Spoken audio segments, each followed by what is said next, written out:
Welcome back. Volatile Monday morning for equities. Let's find out what's the latest in the commodity world. We have Manisha with us. Manisha, what do you have your eye on? Well, the crude oil prices, because, last week was a better one. The month of July actually saw some gains, but August clearly has not started so well for the crude oil prices. It's a third straight day of decline for crude prices, and we are down by 6% in this year until now. The latest of triggers clearly are coming in from the OPEC Plus meeting that was on the weekend, and OPEC has decided, the 8 members that is, that they will increase production by 547,000 barrels per day in the month of September. Well, let me remind you that this has been going on for the last 6 or 7 months now. OPEC started on a lower note at 138,000 barrels per day for the month of April, but then came May, June and July, and every month we've seen an additional 548,000 barrels per day of an increase.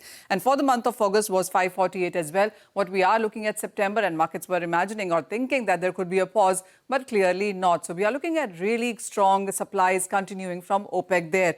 Why it also does make sense is because, remember, the US has been pressuring India to curb Russian oil imports. US also has been pushing Russia to ensure to go to a ceasefire, and that deadline is 8th of August. If that does not happen, then we are looking at 100% sanctions on secondary oil buyers when it comes through from Russia. And that really is a concern. If Russia does go out of market, there's not enough spare capacity that OPEC has to fulfill that. So that concerns really has led to OPEC increasing production at this point in time.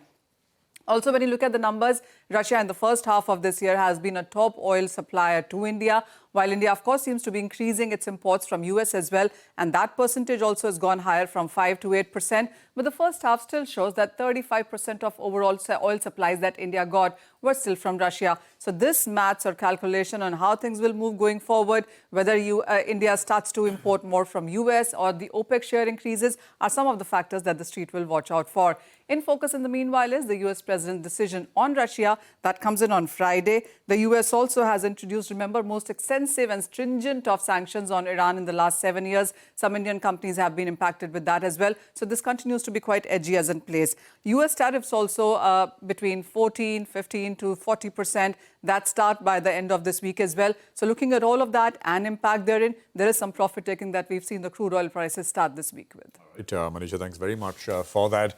That's oil in focus.